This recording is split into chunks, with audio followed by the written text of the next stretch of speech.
Hello everyone, welcome to SDR Pathshala. आप सभी का स्वागत है हमारी नई वीडियो में। और इस वीडियो में बेसिकली हम बात करेंगे प्रेसिडेंट के बारे में, क्योंकि यहाँ से जो है आप लोगों की टेट परीक्षा में अक्सर जो है प्रश्न बनते हैं और बहुत ही सिंपल आर्टिकल्स होते हैं जहां से डायरेक्टली जो है प्रश्न पूछ ले जाते हैं। तो प्रेसिडेंट को जो है इस वीडियो में हम टैकल करेंगे। अगर मैं प्रेसिडेंट की बात करूं, जो ये प्रेसिडेंट के बारे में जो चर्चा हो रही है हमारे इंडियन कॉन्स्टिट्यूशन में, वो कौन से भाग में हो रही है? तो प्रेसिडेंट की चर्चा जो है हमारे भाग 5 में है। टोटली अगर भागों की बात करें तो हमारे इंडियन कॉन्स्टिट्यूशन के अंदर हमें 22 जो है पार्ट्स देखने को मिलता है, 22 भाग देखने को मिलते हैं। और जिस भाग की हम बात कर रहे हैं आज की वीडियो में, ये है आपका भाग 5। ठीक है भाई, भाग 5 के अंदर संघ की कार्यपालिका की बात हो रही है। ये भाग 5 जो है टैकल करता है आर्टिकल्स 52 से लेकर लगभग 151 तक। आर्टिकल 52 से लेकर 151 तक जो है भाग 5 के अंदर दिए गए हैं। सबसे पहले शुरुआत आर्टिकल 52 से हम जहां पे कर रहे हैं, तो आर्टिकल 52 क्या बोल रहे हैं? आर्टिकल 52 बोलता है कि राष्ट्रपति का पद होना चाहिए। राष्ट्रपति के पद की बात कौन से आर्टिकल में की जा रही है? आपके आर्टिकल 52 में की जा रही है। होना ही चाहिए, बिल्कुल होना ही चाहिए। ये कैसा पद है? ये है अनिवार्य पद। ये है एक प्रकार का अनिवार्य पद, होना ही होना चाहिए। जो हमारा राष्ट्रपति पद होता है बेसिकली पूरे इंडिया में जो पहला नागरिक हम बोलते हैं, जिसको सबसे पहले सिटीजनशिप दी जाती है, वो नागरिक हमारे जो है राष्ट्रपति को ही बोला जाता है। प्रथम नागरिक, फर्स्ट सिटीजन ऑफ इंडिया किसको कहा जाता है? हमारे प्रेसिडेंट को कहा जाता है, राष्ट्रपति को कहा जाता है। ठीक है भाई, आर्टिकल 52 हमें ये दो चीजों के बारे में बताता है। Next article 53। आर्टिकल 53 बोलता है कि हमारी जो संघ की कार्यपालिका होती है, उसका प्रधान किसको कहा जाएगा? तो संघ की कार्यपालिका का प्रधान होता है राष्ट्रपति। संघ की कार्यपालिका का प्रधान होता है राष्ट्रपति। अभी देखिए, मैंने कार्यपालिका की बात की है। यहाँ पे इंडियन पॉलिटी के अंदर, इंडियन कॉन्स्टिट्यूशन या इंडियन पॉलिटी के अंदर हमें जो है पूरे के पूरी 3 स्तंभों को पढ़ना पड़ता है। 3 स्तंभ कौन से है? सबसे पहले आपकी आती है लेजिस्लेटिव, जिसको हम बोलते हैं विधायिका। ये विधायिका क्या करती है? बेसिकली ये विधायिका जो है आपके कानून बनाने का काम करती है। उसके बाद सेकंड आती है आपकी एग्जीक्यूटिव। सेकंड होता है एग्जीक्यूटिव, जिसको हम बोलते हैं कार्यपालिका। ये कार्यपालिका क्या करती है? जो नियम कानून आपके विधायिका बनाती है, जो लेजिस्लेटिव आपके नियम कानून बनाते हैं, उनको आगे इंप्लीमेंट करने का कार्य कौन करेगी? कार्यपालिका करेगी। इसी कार्यपालिका का हेड कौन होगा? इसी कार्यपालिका का हेड किसको कहा जाता है? प्रधान कहा जाता है। किसको? राष्ट्रपति को। कहां पे बताया गया? आर्टिकल 53 में ये बताया गया। ठीक है भाई, आर्टिकल 53 में क्या कहा गया है कि हमारी कार्यपालिका का हेड कौन होगा? प्रधान कौन होगा? राष्ट्रपति होगा। मतलब कि भारत में, आपके देश भारत में जितने भी कार्य होंगे, जितने भी वर्क्स होंगे, वो किसके नाम पर किए जाएंगे? वो आपके राष्ट्रपति के ही नाम पर किए जाएंगे। लेकिन उन नियम कानून वो बनाएगा कौन? वो आपकी विधायिका बनाएगी। विधायिका के बारे में भी बात करेंगे बाद में, लोकसभा राज्यसभा आने वाला टॉपिक है। अभी एग्जीक्यूटिव की हम बात कर रहे हैं। ठीक है भाई, तो राष्ट्रपति के ही नाम पर भारत के अंदर सारे के सारे कार्य होते हैं। कार्यपालिका का प्रधान ही होता है। अब तीसरे अंग की बात करें तो ये होता है आपका जुडिशरी। ये होता है जुडिशरी, जिसको हम बोलते हैं न्यायपालिका। इसका क्या काम होता है? इसका काम यही होता है कि हाँ भाई, ठीक से कार्य हो रहा है, लोगों के हित में कार्य हो रहा है, किसी के हित में कोई कानून या नियम नहीं आया तो उसको रोकने का काम कौन करेगी? इंडियन कॉन्स्टिट्यूशन को चलाने का काम कौन करेगी? जुडिशरी करेगी, हमारी न्यायपालिका करेगी। ठीक है, तो ये 3 स्तंभ होते हैं। हम बात कर रहे हैं अभी कार्यपालिका के बारे में। ठीक है भाई, तो आर्टिकल 53 आप लोगों को समझ आ गया होगा कि कार्यपालिका का प्रधान राष्ट्रपति को कहा जाता है। उसके बाद आर्टिकल 54 के अंदर बेसिकली हमें निर्वाचन का बताया हुआ है कि आर्टिकल 54 में कह रहा है कि कौन कौन लोग जो है राष्ट्रपति को वोट डालेंगे। निर्वाचन मंडल की बात की जा रही है। ठीक है भाई, अभी देखते हैं कि इसका निर्वाचन मंडल है क्या। आपके राष्ट्रपति को, जब राष्ट्रपति के लिए आपका इलेक्शन होता है तो उसके अंदर बेसिकली उसको वोट कौन कौन डालेगा? देखिए, अगर हम संसद की बात करें, संसद आपके जो है 2 भागों में है, 2 भागों में डिवाइड है। एक भाग होता है आपका लोकसभा और दूसरा है आपका राज्यसभा। ठीक है भाई, लोकसभा में वर्तमान में कितनी सीटें हैं? तो आपकी वर्तमान में 543 सीट्स अभी लोकसभा की है। राज्यसभा में अभी टोटल सीट्स जो हैं ये हैं 245। ठीक है भाई, तो संसद में आपके लोकसभा और राज्यसभा ये 2 सदन है। लोकसभा के पास है 543 सीट्स और आपकी जो राज्यसभा है इसके पास है 245 सीट्स। इसके साथ साथ ही आपकी जो हमारे स्टेट्स में होती है, स्टेट्स में क्या क्या होंगी? किन्हीं किन्हीं राज्यों में तो होंगी आपकी विधानसभा, कहीं कहीं पे हमें विधानसभा देखने को मिलेगी, और किसी राज्य में हमें विधानसभा के साथ साथ ही आपकी विधान परिषद भी देखने को मिलती है। तो राज्यों में क्या होगी, विधानसभा भी हो सकती है, विधानसभा के साथ साथ विधान परिषद भी हो सकती है। और ये आपकी विधानसभा जो है हमारे 28 स्टेट्स में देखने को मिलती है, 28 स्टेट्स, और साथ ही साथ 3 ऐसी यूनियन टेरिटरीज भी हैं, 3 ऐसे केंद्र शासित प्रदेश भी हैं जहां पे हमें क्या देखने को मिलती है, विधानसभा देखने को मिलती है। अब 28 स्टेट्स तो आपको पता है, लेकिन ये 3 कौन सी ऐसी स्टेट्स हैं आपकी यूनियन टेरिटरीज है। दिल्ली है जहां पे हमें विधानसभा देखने को मिलती है, पौंडीचेरी में हमें जो है देखने को मिलती है क्या, विधानसभा, और साथ ही साथ आपकी जम्मू एंड कश्मीर में भी हमें विधानसभा देखने को मिलती है। ठीक है भाई। अब विधान परिषद बेसिकली जो है हर एक राज्य में नहीं है, तो इसको छोड़ देते हैं थोड़ी देर के लिए। अब हम देखते हैं, हम बात कर रहे हैं कि आपके आर्टिकल 54 में निर्वाचन मंडल बताया जा रहा है। कौन सा मंडल बताया जा रहा है, जो कि जब भी राष्ट्रपति का इलेक्शन होगा उसमें वोट डाले जाएंगे। सबसे पहले हम देखते हैं कि संसद के अंदर ये 543 जो मेंबर्स हैं, ये सभी के सभी जो है वोट डाले जाते हैं। मतलब कि लोकसभा के सभी सदस्य जो है वोट डालने के लिए जाते हैं इलेक्शन में, किसके, राष्ट्रपति में। दूसरी बात, अब राज्यसभा के अंदर वर्तमान में 245 सीट्स हैं, लेकिन इन 245 सीट्स की अगर मैं बात करूं तो इसमें से 12 ऐसी सीट्स होती हैं जिनको हम बोलते हैं ये मनोनीत की जाती है। किसके द्वारा मनोनीत की जाती है, ये आपके प्रेसिडेंट के द्वारा ही जो है मनोनीत की जाती है। ठीक है भाई। किस बेसिस पे मनोनीत करता है, कोई अच्छा आपका कला के क्षेत्र में कोई अच्छा हो, कोई खेल में अच्छा हो, ठीक है, कोई भी फील्ड में जो भी अच्छा खिलाड़ी होता है या अच्छा जो है वैज्ञानिक होता है, उसको जो है राष्ट्रपति इन 12 सीटों पे बिठा देता है। ठीक है भाई। तो 245 सीट्स में से 12 सीट्स कैसी हैं, मनोनीत हैं, लेकिन बची हुई जो 233 सीटें हैं ये कैसी होती हैं, ये होती है आपकी निर्वाचित। इन पे जो है इलेक्शंस करवाए जाते हैं और इलेक्ट होकर जो है ये 233 सदस्य राज्यसभा के आते हैं। अब हमें क्या करना है भाई, यहाँ पे तो 543 सीट्स हमने पूरी काउंट कर ली कि ये वोट डाले जाएंगे, लेकिन इसमें राज्यसभा की 245 सीटों में से ये 12 सदस्य राष्ट्रपति के इलेक्शन में भाग नहीं लेते। क्यों नहीं लेते, क्योंकि राष्ट्रपति ही भाई साहब इनको जो है क्या कर रहा है, इलेक्ट कर रहा है। ठीक है। तो 12 सदस्य भाग नहीं लेंगे। कौन सदस्य भाग लेंगे, केवल और केवल राज्यसभा के केवल और केवल निर्वाचित सदस्य। कितने होते हैं, 233 सदस्य जो है भाग लेते हैं। ठीक है। उसके साथ साथ और कौन वोट डाले जाएंगे, हमारी विधानसभाएं, जहां जहां पे 28 के 28 स्टेट्स में विधानसभाएं हैं, वो सारे के सारे हमारे जो भी मंत्री होते हैं वो वोट डालने के लिए जाते हैं, विधायक जो है वो वोट डालने के लिए जाएंगे। साथ ही साथ 3 ऐसी यूनियन टेरिटरीज है, केंद्र शासित प्रदेश है, जहां के विधायक भी वोट डालने के लिए जाएंगे। कौन सी है, आपकी दिल्ली है, पौंडीचेरी है और जम्मू कश्मीर है। लेकिन स्टेट्स में केवल और केवल विधानसभा ही जो है वोट डालेगी। विधान परिषद जो है आपके राष्ट्रपति के निर्वाचन मंडल में भाग नहीं लेती। निर्वाचन मंडल में जो है ये विधान परिषद को नहीं गिना जाता। होपफुली आप लोगों को जो है निर्वाचन मंडल समझ में आ गया होगा कि कौन कौन जो है वो वोट डालने जाते हैं। क्लियर है बात। ये अभी हमने बात करी कि वोट डालने के लिए जो निर्वाचन मंडल है राष्ट्रपति का, वो कौन सा है। अब नेक्स्ट आर्टिकल क्या बोल रहा है, नेक्स्ट आर्टिकल बोल रहा है कि ठीक है भाई, इलेक्शन में वोट कौन डाल रहे हैं ये तो डिसाइड हो गया, लेकिन वोटिंग प्रक्रिया होगी कैसे, क्या प्रोसीजर है, कैसे जो है इलेक्शन होता है एक राष्ट्रपति का। तो इलेक्शन में 3 से 4 चीजों के हमें 3 से 4 जो है टर्म्स दी गई है। सबसे पहले अप्रत्यक्ष रूप से होता है। दूसरा बताया गया कि अनुपातिक प्रणाली है, कोई अनुपातिक प्रणाली है जिसको हम एकल संक्रमणीय मत पद्धति या मत प्रणाली भी कहते हैं, और साथ ही गुप्त रूप से मतदान होता है। अब अप्रत्यक्ष रूप क्या होगा, क्या हम डायरेक्टली वोट डाल रहे हैं प्रेसिडेंट को, हम नहीं वोट डाल रहे हैं। हमारे लिए कौन प्रेसिडेंट को चुन रहा है, यही लोग चुन रहे हैं। जैसे हम लोकसभा के सदस्यों के लिए वोट डालते हैं, हमारे बेसिस पे यही जाएंगे वोट डालने के लिए। हम डायरेक्टली जो है प्रेसिडेंट को वोट डाले। आप लोगों ने कभी आज तक प्रेसिडेंट के इलेक्शन में वोट डाला है, नहीं डाला है। कौन डालता है आपके बेसिस पे वोट, यही विधायक डालते हैं। आपके स्टेट के विधायक ये वोट डालते हैं। और कौन डालता है, आपके जो है मेंबर ऑफ पार्लियामेंट जो आप चुनते हैं लोकसभा के, आपके चुनावों में जो है आप लोग वोट डालने जाते हैं, वही लोग आगे जाकर जो है प्रेसिडेंट को चुनते हैं आपके लिए। ठीक है। तो अप्रत्यक्ष रूप से, इसमें डायरेक्टली जो है वो पीपल ऑफ इंडिया इन्वॉल्व नहीं होते।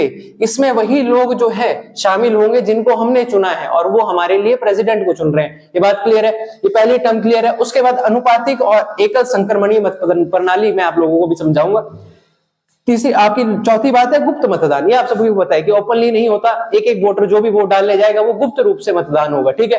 अब हम बात करते हैं अनुपातिक या एकल संक्रमणीय प्रणाली है क्या। अब मान लेते हैं भाई, अब मान लेते हैं कि आप लोगों के प्रेसिडेंट इलेक्शन में 3 सदस्य खड़े हैं, ए, बी और सी, ठीक है। ये 3 हमारे जो हैं ये खड़े हुए हैं सदस्य प्रेसिडेंट इलेक्शन में। अब कोई भी व्यक्ति जाएगा तो वो वोट डालेगा। ये नहीं है कि उसने वोट डाल दिया, हाँ भाई ए को मेरा वोट है और वो पर्ची डाल के आ गया, ऐसा वोट नहीं होता, उसको प्रेफरेंस देनी पड़ती है। मान लीजिए कि मैं जो है इलेक्शन में जा रहा हूं, मैं लोकसभा का एक सदस्य हूं और मैं अब वोट डालने जा रहा हूं प्रेसिडेंट इलेक्शन में। मैं वोट कैसे डालूंगा, 3 सदस्य मेरे सामने हैं, 3 सदस्य मेरे सामने, मुझे इनको प्रेफरेंस देनी है। मैं अपनी तरफ से प्रेफरेंस देता हूं कि हाँ भाई इन तीनों में से सबसे ज्यादा काबिल जो है वो बी है। मेरी फर्स्ट प्रेफरेंस किसको है, एज अ प्रेसिडेंट मेरी फर्स्ट प्रेफरेंस है बी को। फिर मैं दूसरी प्रेफरेंस दूंगा, हाँ मैं सोचता हूं कि चलो ठीक है भाई, अगर बी ना भी जीता तो कम से कम मेरी तरफ से ए ठीक है, मैं इसको सेकंड प्रेफरेंस देता हूं। उसी प्रकार से आपकी तीसरी प्रेफरेंस ऑटोमेटिकली किसको चली जाएगी, सी को चली जाएगी। अब मेरे जैसे ही बहुत से मेंबर ऑफ पार्लियामेंट होंगे लोकसभा के, फिर परे से राज्यसभा के आएंगे, आपकी विधानसभाओं के आएंगे, ठीक है। ऐसे ऐसे करके जो है वो अपनी प्रेफरेंस देंगे। मान लीजिए उसके बाद एक आता है, वो अपनी प्रेफरेंस ऐसे देके चले जाएगा, 3, 2, 1, किसी ने जो है इस प्रकार से जो है अपनी प्रेफरेंस दे दी। अब ऐसे जो है सारे प्रेफरेंस देंगे, लास्ट में जो है गिनती की जाएगी। कैसे की जाएगी, हम सबसे पहले देखेंगे कि पहली प्रेफरेंस सबसे ज्यादा किसको बढ़ी है। तो हम देखते हैं कि इसके पास केवल और केवल एक पहली प्रेफरेंस है, उसके अलावा है नहीं। बी के पास जो है 2 पहली प्रेफरेंस है, तो इसके पास हम इसको बोल देंगे इसके पास 2 वोट्स हैं, इसके पास 1 वोट है। और यहां पे भी केवल और केवल 1 वोट है, पहली प्रेफरेंस सिर्फ 1 को है। तो हमारे जो है इलेक्शन का रिजल्ट क्या रहेगा, किसको प्रेसिडेंट चुना जाएगा, सबसे ज्यादा फर्स्ट प्रेफरेंस जो है आपके बी को है, ठीक है। तो इसी प्रकार से जो है इनको चुन लिया जाता है। यही जो है आपकी एकल संक्रमणीय मत प्रणाली है, अनुपातिक रूप से जो है वो चुनाव होते हैं, ठीक है। अगर मान लिया जाए कि हाँ भाई किसी के कॉमन हो गए, कि यहाँ पे भी हम मान लेते हैं कि इसके पास तो 2 वोट्स थे प्रेफरेंस के पहली, इसके पास भी 2 वोट्स हो, तब कैसे होगा। उसके बाद क्या होता है, उसके बाद हम सेकंड प्रेफरेंस चुनते हैं, उसके बाद सेकंड प्रेफरेंस को काउंट किया जाएगा। इसके पास 1 सेकंड प्रेफरेंस है, इसको 1, मान लीजिए इसके पास 2 प्रेफरेंस है सेकंड, तो इसके पास 2, तो फिर जो है वो द्वितीय चरण में चुना जाएगा, ठीक है। पहले चरण में ये पहली प्रेफरेंस थी पहले चरण की, फिर उसके बाद आती है सेकंड चरण की, ठीक है। पहली अगर ड्रॉ हो जाती है फिर हम दूसरी प्रेफरेंस को काउंट करते हैं। कोई ऐसा भी प्रेसिडेंट है जो सेकंड चरण में चुना गया हो, जिसकी सेकंड प्रेफरेंस गिनी गई हो, बिल्कुल भाई, वीवी गिरी जो ऐसे प्रेसिडेंट थे भारत के जो सेकंड प्रेफरेंस में चुने गए थे, ठीक है। पहला उनका ड्रॉ हो गया होगा, फिर उसके बाद सेकंड प्रेफरेंस को गिना गया, ठीक है। तो होपफुली आप लोगों को ये प्रणाली जो है समझ में आ गई होगी। कहां पे दी गई है, आर्टिकल 55 में दी गई है, ठीक है। नेक्स्ट बात करते हैं हम कार्यकाल की। 56 में बात की गई है राष्ट्रपति का कार्यकाल। राष्ट्रपति का कार्यकाल कितना होता है, बेसिकली ये होता है 5 वर्ष का, 5 वर्ष का कार्यकाल होता है। क्या उससे पहले भी ये त्याग पत्र दे सकता है, हाँ भाई बिल्कुल, त्याग पत्र जो है ये दे सकता है अपने पद से। किसको देगा त्याग पत्र, तो ये उपराष्ट्रपति को जो है अपना त्याग पत्र देता है, ठीक है भाई। मान लीजिए जो है 5 साल से पहले ही उसने त्याग पत्र दे दिया, तब अब जो है राष्ट्रपति के रूप में कौन कार्य करने के लिए आएगा। राष्ट्रपति ने अगर त्याग पत्र दे दिया 5 साल से पहले, तो उसकी जगह कौन कार्य करेगा, तो उपराष्ट्रपति ही राष्ट्रपति की जगह जो है वो कार्य करने के लिए आएगा। लेकिन 6 महीने के अंदर अंदर, 6 माह के अंदर अंदर हमें जो है न्यू इलेक्शन करवाना पड़ेगा, एक और इलेक्शन, नेक्स्ट इलेक्शन करवाना ही पड़ेगा। 6 माह के अंदर अंदर हमें दूसरा इलेक्शन करवाना पड़ेगा, ये बात भी आप लोगों ने ध्यान में रखनी है। ऐसे प्रश्न पूछ लिए जाते हैं, बहुत कॉमन सी बात है कि अगर राष्ट्रपति चला जाएगा, ये पहला सिटीजन है भारत का, अगर ये त्याग पत्र दे रहा है तो इसकी जगह कोई ना कोई कार्य करने के लिए तो आएगा, तब हम सेकंड सिटीजन ऑफ इंडिया को चुनते हैं। कौन होता है, उपराष्ट्रपति होता है, ये आएगा कार्य करने के लिए। लेकिन 6 माह के अंदर अंदर हमें जो है दोबारा से इलेक्शन करवाना पड़ेगा, ठीक है। ये बात भी आप लोगों ने ध्यान में रखनी है। हाँ, अगर इसको 5 साल से पहले हम खुद हटाना चाहते हैं तो उसके लिए महाभियोग प्रक्रिया लाई जाती है। अब ये महाभियोग प्रक्रिया है क्या, इसके बारे में भी थोड़ी देर बाद बात करेंगे, ठीक है। तो 5 साल का जो है कार्यकाल होता है राष्ट्रपति का। इसके बाद आर्टिकल 57 कहता है राष्ट्रपति का पुनः निर्वाचन।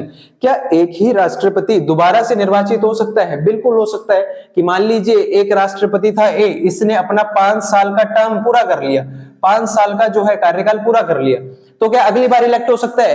तो बिल्कुल, राष्ट्रपति चाहे तो दूसरी बार भी निर्वाचित हो सकता है, उसको वही प्रक्रिया से गुजरना पड़ेगा, इलेक्शन में खड़ा होगा, अगर जीतता है, प्रेफरेंस मिलती है सबसे ज्यादा, तो वो दोबारा से निर्वाचित हो सकता है। एक ही राष्ट्रपति दूसरी बार भी आपका राष्ट्रपति बन सकता है। क्लियर है बात? आर्टिकल 58, आर्टिकल 58 के अंदर योग्यताएं बताई गई है कि राष्ट्रपति को राष्ट्रपति पद के लिए खड़े होने के लिए आपको क्या क्या योग्यताएं चाहिए। पहली योग्यता बोलती है कि आपको सिटीजन होना पड़ेगा। कहां का? अमेरिका का? नहीं भाई, इंडिया का। आपको जो है भारत का राष्ट्रपति बनना है, भारत का प्रेसिडेंट बनना है, तो भारत का ही जो है आपको नागरिक होना पड़ेगा। दूसरी बात कही जाती है कि उसके लिए एज कितनी चाहिए, तो लगभग हमें 35 वर्ष की एज चाहिए होती है व्यक्ति की, कि 35 साल का जो है व्यक्ति हो, वो जाकर जो है राष्ट्रपति इलेक्शन में खड़ा हो सकता है। ये बात भी आप लोगों ने ध्यान में रखनी है। तीसरी बात, तीसरी योग्यता उसमें होनी चाहिए कि वो लोकसभा का सदस्य बनने योग्य योग्यता रखता हो। कहां का सदस्य बनने? लोकसभा का सदस्य बनने योग्य जो है वो योग्यता रखता हो। ये तीसरी योग्यता होती है किसकी? राष्ट्रपति की। उसके बाद नेक्स्ट आता है आपका आर्टिकल 59।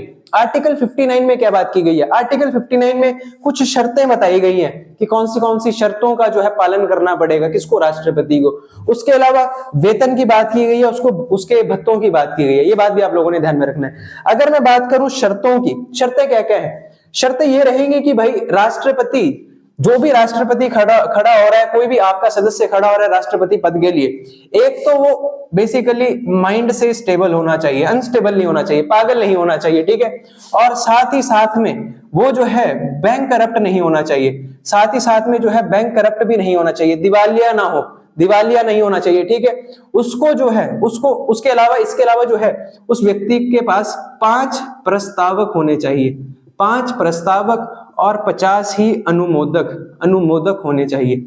अब ये 50 प्रस्तावक और 50 अनुमोदक वाली बात थोड़ी समझ नहीं आई, तो इसको समझते हैं भाई। क्या शर्त है? कि उस व्यक्ति के 50 प्रस्तावक होने चाहिए और 50 जो है अनुमोदक होने चाहिए। अभी तक हम जो है योग्यता की मैंने बात करी कि हाँ यार, लोकसभा का सदस्य बनने योग्य जो है, ऐसी भी कोई मुझे योग्यता नहीं चाहिए, बहुत भारी है ना।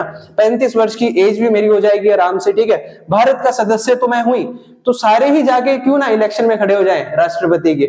ऐसा नहीं हो सकता। क्यों नहीं हो सकता? क्योंकि हमें 50 प्रस्तावक और 50 अनुमोदक की जरूरत पड़ती है। अब ये है कौन? जैसे कि मैंने आप लोगों को निर्वाचन मंडल की बात बताई कि 543 मेंबर्स हमारे पास लोकसभा के थे जो कि वोट डाल रहे थे।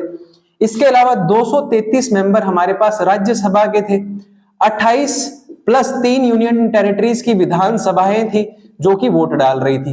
अब इसमें से क्या किया जाता है कि मान लीजिए कोई व्यक्ति है ए, जो इलेक्शन में खड़ा होना चाहता है प्रेसिडेंट की, इसको 50 लोग सपोर्ट करते हो, 50 लोग जो है इस निर्वाचन मंडल में से उसे सपोर्ट करते हो कि हाँ भाई ये ए खड़ा हो सकता है। अब ये आम लोग थोड़े हैं भाई, ये विधायक हैं भाई, ये मंत्री हैं, ऐसे किसी को सपोर्ट थोड़े दे देंगे अपनी। 50 हमें कम से कम प्रस्तावक चाहिए जो ये बोल सके कि हाँ हम साइन कर रहे हैं और ए एज अ प्रेसिडेंट खड़ा हो सके। और साथ ही साथ उन 50 लोगों के साथ ही साथ 50 ऐसे भी लोग चाहिए हमें जो हामी भर सकें कि हाँ भाई ये प्रस्तावक जो है उनको हम जो है सहयोग देते हैं, ठीक है। जो इन्होंने 50 ने व्यक्ति को जिसको खड़ा किया है हम उसके सहयोग में है। तो 50 हमें प्रस्तावक चाहिए और साथ ही साथ 50 हमें अनुमोदक भी चाहिए। होपफुली आप लोगों को ये बात भी समझ आई होगी, ठीक है। ये शर्तों में बात की गई है कि शर्तें क्या है। वेतन की बात की जाए तो अभी वर्तमान में जो है 5 लाख का जो है वो वेतन होता है राष्ट्रपति का, ठीक है भाई। ये बात भी क्लियर है आप लोगों की। लास्टली आपका आर्टिकल 60, आर्टिकल 60 में क्या कहा गया है? आर्टिकल 60 बात करता है राष्ट्रपति की शपथ की, कि राष्ट्रपति को जो है वो शपथ कौन दिलाता है। इनको शपथ बेसिकली जो है दिलाई जाती है सुप्रीम कोर्ट, जो आपका सुप्रीम कोर्ट होता है, इनके चीफ जस्टिस के द्वारा। Chief justice of supreme court के द्वारा जो है राष्ट्रपति को शपथ दिलाई जाती है, ठीक है। जो भी जो है मुख्य न्यायाधीश होगा हमारे सर्वोच्च न्यायालय का, वो जो है शपथ दिलाएगा, ठीक है। मान लीजिए कि किसी कारण चीफ जस्टिस जो है अवेलेबल नहीं है, तो उनकी जगह कोई भी वरिष्ठ न्यायाधीश जो है वो शपथ दिला सकता है, ठीक है। जो भी आपके एक्सपीरियंस में सबसे ज्यादा हो, एज में सबसे ज्यादा हो, उनकी जगह जो है वो शपथ दिला देगा। ठीक है, ये बात भी आप लोगों को ध्यान में रखनी है। कहां पे की गई ये बात राष्ट्रपति की शपथ की? आर्टिकल 60 में की गई ये बात। आज का हम लास्ट आर्टिकल पढ़ेंगे राष्ट्रपति से रिलेटेड, वो है आपका आर्टिकल 61। आर्टिकल 61 जो मैंने आप लोगों को एक टर्म इस्तेमाल की थी, महाभियोग, महाभियोग, इसकी बात करता है। महाभियोग है क्या? अगर राष्ट्रपति को पद से हटाना है, भाई भारत का पहला नागरिक है, पहला जो है प्रेफरेंस दी जाती है हमेशा राष्ट्रपति को, छोटा मोटा पद नहीं है, ऐसे नहीं कि हवा में हटा दिया उनको। ठीक है, एक हमें प्रक्रिया फॉलो करनी पड़ती है जिसको महाभियोग कहा जाता है। अब ये प्रक्रिया है क्या? देखिए, महाभियोग प्रक्रिया बेसिकली संसद में ही फॉलो की जाती है। संसद में 2 सदन है आपके, लोकसभा और एक राज्यसभा। यहां पे आपके मेंबर्स बैठ रहे हैं 543 और राज्यसभा में आपके मेंबर्स बैठ रहे हैं 245। निर्वाचन मंडल में मैंने सिर्फ 233 मेंबर को गिना था। ठीक है, केवल और केवल 233 मेंबर जो कि निर्वाचित थे। लेकिन अगर महाभियोग प्रक्रिया की बात करें तो यहाँ पे राज्यसभा के सभी मेंबर्स जो है वो भाग लेते हैं। ये बात आप लोगों ने ध्यान में रखनी है। 245 के 245 इसमें निर्वाचित भी आएंगे और मनोनीत भी आएंगे। ठीक है, ये बात क्लियर रखनी है। अब होगा कैसे? पहली बात तो उनको हटाने की प्रक्रिया संसद के किसी भी सदन में शुरू हो सकती है। अगर लोकसभा वाले चाहें तो यहां पे भी शुरू हो सकती है, अगर राज्यसभा वाले चाहे तो राज्यसभा में भी शुरू हो सकती है। ऐसा कुछ नहीं है कि लोकसभा में ही होगी, लोकसभा में ही पहले हमें महाभियोग पास करना पड़ेगा उसके बाद राज्यसभा में जाएगा, ऐसा कुछ नहीं है। राज्यसभा में भी हो सकता है, उसके बाद लोकसभा में भी आ सकता है। ठीक है, तो होगा कैसे कि हमें सबसे पहले जो है 1/4 मत चाहिए होगा, 1/4 मत चाहिए होगा। अब हम फॉर एग्जांपल मान लेते हैं कि हमारे राष्ट्रपति को हटाना है, तो क्या करना पड़ेगा? लोकसभा में मान लेते हैं कि लोकसभा में पहले शुरू हो रहा है, तो लोकसभा में 1/4 हमें ऐसे बंदे चाहिए जो महाभियोग लेकर आए। ठीक है, अगर 1/4 बंदे हाँ कर देते हैं राष्ट्रपति को हटाने के लिए तो महाभियोग की प्रक्रिया शुरू हो जाती है। अब लोकसभा के 543 में के 1/4 आप लोग देख लीजिए कितना होगा, तो वो लोग अगर महाभियोग को लाना चाहे तो ला सकते हैं। ठीक है भाई, हम मान लेते हैं कि लोकसभा में 1/4 मत भी तैयार हो गए, 1/4 लोगों ने हाँ कर दिया राष्ट्रपति को हटाने के लिए। अब क्या होगा? अब इस लोकसभा की कंप्लीट बैठक बुलाई जाएगी। ये 543 सदस्य जो है आकर बैठक करेंगे। अब इस 543 सीट्स में से अगर 2/3 मत जो है हो जाए और 2/3 लोग मान जाए कि हाँ भाई हमें राष्ट्रपति को हटाना है, तो ये मान लिया जाएगा कि लोकसभा ने महाभियोग को पास कर दिया है। 2 टर्म्स पड़ी, एक 1/4 और एक 2/3। 1/4 मत किसके लिए होगा? आपका सिर्फ महाभियोग को लेकर आने के लिए। अगर 1/4 मत तैयार हो गया तो पूरी की पूरी लोकसभा के 543 मेंबर्स जो हैं वो आपके जो है आकर बैठक करेंगे, मीटिंग बुलाएंगे। और अगर इन 543 में से 2/3 लोगों ने हाँ कर दी, आपका जो है महाभियोग पास हो जाएगा, बिल्कुल पास हो जाएगा। ठीक है, उसके बाद लोकसभा से पास होने के बाद ये कहां पे जाएगा? ये लोकसभा से पास होने के बाद राज्यसभा में जाएगा। लेकिन लोकसभा से राज्यसभा में जाने से पहले 14 दिन जाने से पहले हमें किसको बताना पड़ेगा? हमें राष्ट्रपति को बताना पड़ेगा। ठीक है भाई, लोकसभा से पास हो गया, राज्यसभा में जा रहे हैं, लेकिन 14 दिन पहले किसको बताना पड़ेगा? भेजने से पहले राष्ट्रपति को बताना पड़ेगा कि हाँ भाई आपके खिलाफ जो है लोकसभा में महाभियोग पास हो चुका है। अब महाभियोग जो है राज्यसभा में जा रहा है, आपके पास 14 दिन का समय है, आप राज्यसभा में जा सकते हो, अपनी बात रख सकते हो। अगर राज्यसभा के मेंबर्स आपसे एग्री हो जाते हैं तो महाभियोग को पास नहीं करेंगे। लेकिन अगर 14 दिन के बाद यहाँ पे राज्यसभा में महाभियोग पहुंच गया और राज्यसभा के भी 2/3 मेंबर्स ने आपके महाभियोग को पास कर दिया, तो आपकी महाभियोग प्रक्रिया जो है वो बिल्कुल जो है सक्सेस हो जाएगी और आपके राष्ट्रपति को जो है हटा दिया जाएगा पद से। क्या अभी तक किसी व्यक्ति के ऊपर, किसी प्रेसिडेंट के ऊपर महाभियोग लगा है? तो अभी तक किसी भी आपके प्रेसिडेंट या राष्ट्रपति पे महाभियोग जैसी प्रक्रिया नहीं लगी। एक और बात बताता हूं मैं आप लोगों को कि महाभियोग जो शब्द है वो केवल और केवल राष्ट्रपति के ही पद से सिचुएटेड है, वो सिर्फ और सिर्फ उन्हीं के लिए ही इस्तेमाल किया जाएगा। ठीक है भाई, हाँ आपके उपराष्ट्रपति को जब हटाना होगा तो प्रक्रिया थोड़ी बहुत सेम है, लेकिन शब्द महाभियोग केवल और केवल राष्ट्रपति के लिए ही इस्तेमाल किया जाएगा। ठीक है, अगर आपकी स्टेटमेंट होती है कि उपराष्ट्रपति को हटाने के लिए महाभियोग प्रक्रिया लेकर आई जाती है, तो उपराष्ट्रपति को हटाने के लिए महाभियोग प्रक्रिया नहीं लेकर आई जाती। हाँ, प्रक्रिया बिल्कुल सेम है कि ऐसे 1/4 आएगा, 2/3 पास करेंगे, 14 दिन पहले वहां पे बताना पड़ेगा, सेम है बिल्कुल प्रोसीजर। लेकिन महाभियोग जो शब्द है केवल और केवल राष्ट्रपति के लिए ही इस्तेमाल किया जाता है। होपफुली आप लोगों को जो है पूरी की पूरी क्लास समझ में आई होगी, और ऐसे ही क्लास को देखने के लिए, हमारे साथ जुड़ने के लिए हमारे चैनल को जो है सब्सक्राइब करें, और ज्यादा से ज्यादा जो है उन बच्चों के साथ इस वीडियो को शेयर करें जो अभी टेट एंट्रेंस देने जा रहे हैं। तब तक के लिए जय हिंद, जय भारत।